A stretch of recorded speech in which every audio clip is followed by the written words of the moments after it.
It was supposed to be one of the happiest days of my life. My birthday. The day where for once, everything should have been about me. The day where family and friends gather, laugh, and remind you how much you mean to them. But this birthday? It turned into something I'll never forget, for reasons I wish I could erase. The morning started off beautifully. I woke up to the smell of pancakes and coffee, my mom humming in the kitchen, and balloons taped to the hallway wall. My dad gave me one of his classic bear hugs, the kind that nearly cracks your ribs but makes you feel safe, and I thought, okay, this is going to be a great day. I had a brand new outfit picked out, one I saved for weeks to buy. A silky dress that hugged me just right, with little sparkles that caught the light. I wanted to feel special. After all, you only get one birthday a year. By the afternoon, the house was filled with people. My cousins, my aunt, my sister, her husband, and of course her daughter, my niece. She was only 16, but she had a sharp tongue, the kind that could cut deeper than most adults. I always tried to give her grace, thinking, she's just young, she'll grow out of it. But that day, she showed a side of herself I didn't expect. Everyone gathered in the backyard. The music was soft, the grill was going, and the laughter of my cousins echoed off the wooden fence. I poured myself a drink, stood near the patio lights, and felt the warmth of being surrounded by family. And then, it happened. My niece walked up to me, her face half smirk, half sneer. She held a plastic cup filled with some dark soda.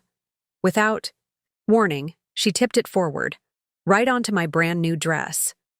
The liquid soaked into the fabric instantly, cold and sticky against my skin. Gasps shot out from the crowd. I froze, my jaw tight, my hands trembling.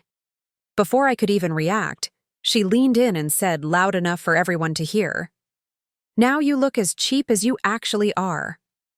The air went dead silent. I swear even the birds in the trees stopped singing. My cheeks burned with humiliation. Cheap? Did she really just call me that? On my birthday? In front of everyone? My heart dropped into my stomach. I wanted to cry, to scream, to disappear, but all I could do was stand there, dripping with soda, staring at this teenager who just humiliated me in front of the people I loved most. My sister rushed over, her face pale. "What the hell, Emily? Apologize right now." But my niece just crossed her arms, rolled her eyes, and muttered, "Whatever." She had it coming. Had it coming? What had I ever done to her? I excused myself quietly, holding back tears, and slipped into the house. I could hear whispers and awkward coughs outside, people unsure of what to say or do. Inside, I locked myself in the bathroom and stared at the mirror. My once beautiful dress was ruined, stained dark across the front. My makeup was smeared from the splash, and all I could think was, why? Why would she do this to me? I sat on the floor and tried to calm my breathing. Memories of every snide comment she had made before ran through my head. The times she mocked my job, saying it wasn't good enough. The times she called me desperate for being single at my age. The subtle digs about my clothes, my friends, my choices. And I realized, this wasn't just teenage rebellion. This was bitterness. This was cruelty. I could have stayed locked in that bathroom all night. But then I thought, no, this is my birthday, my day, and I refuse to let a 16-year-old ruin it. So I stood up, cleaned my face, and walked back outside with as much dignity as I could muster. When I stepped onto the patio again, all eyes turned to me. The music had stopped, the conversations had died, and everyone was waiting to see what I would do. My niece sat slouched in a chair, scrolling on her phone like nothing had happened. My sister kept glancing between us, her lips pressed tight. My mom looked heartbroken. My dad looked furious. I took a deep breath and said, "Emily, I don't know what I did to make you hate me, but what you did tonight was cruel. Not just to me, but to everyone here who came to celebrate. I don't deserve this. Nobody does. She barely looked up. You're so dramatic, it was just a drink. My dad slammed his hand on the table. You will respect your aunt. Apologize. His voice boomed, and even my sister jumped. But Emily just rolled her eyes again and muttered, No. And that was it. The tension broke into chaos. My sister pulled her daughter aside, whisper yelling while Emily stomped her foot like a little kid. My cousins whispered to each other, shaking their heads. My mom started clearing plates nervously, trying to distract herself. And me? I just stood there, humiliated, while my birthday spiraled into a nightmare. Later that night, after most of the guests had left and the house was quiet, my sister knocked on my bedroom door. She looked exhausted, her eyes heavy. I'm so sorry, she whispered. I don't know what's gotten into her. She's been angry at everything lately. At me, at school, at herself. But that doesn't excuse what she did to you. I'll make sure she apologizes. I wanted to believe her. I wanted to think my niece would come around. But deep down, I knew. This wasn't just teenage rebellion. This was deeper. This was resentment. Over the next few weeks, things were tense. Family gatherings felt colder. My niece avoided me completely, and when she did look my way, her eyes were full of venom. I tried to ignore it, tried to rise above it, but the sting of that birthday humiliation stuck with me. Every time I opened my closet and saw that ruined dress, I felt it all over again. Months later, my niece finally cracked. She showed up at my apartment one evening, unannounced. Her eyes were swollen from crying. She stood in the doorway, fidgeting with her sleeves, and said softly, "Can I come in?" I hesitated, but then stepped aside. She sat on the couch, silent for a long time before blurting out, "I'm sorry, for that night, for everything.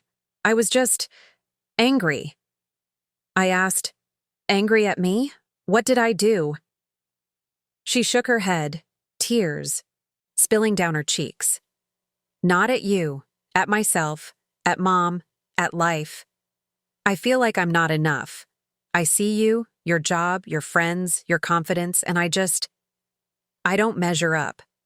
So I took it out on you. I wanted to hurt you because I was hurting." Her words hit me hard.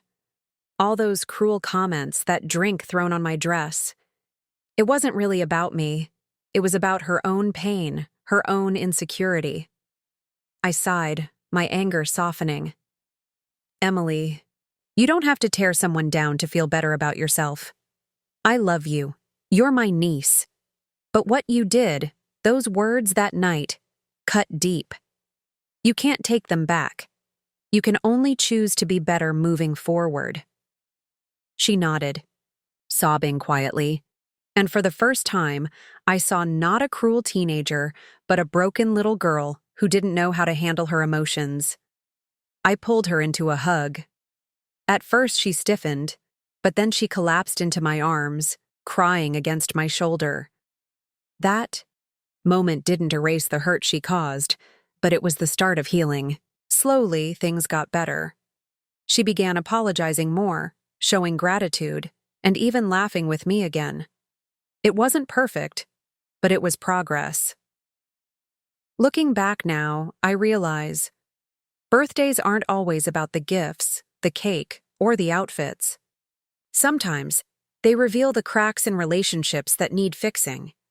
That night was painful, humiliating, and heartbreaking. But it forced us to confront the truth. It forced my niece to face her own struggles. And it reminded me that sometimes, cruelty is just pain in disguise. So if you've ever been hurt by someone close to you, remember this. It might not be about you. It might be about the battles they're fighting that you can't see. And while that doesn't excuse the hurt, it does open the door to understanding, forgiveness, and maybe even healing.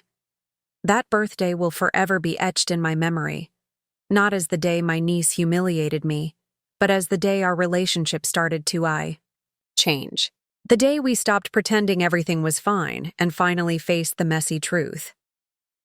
Because sometimes, the ugliest moments lead to the most beautiful transformations.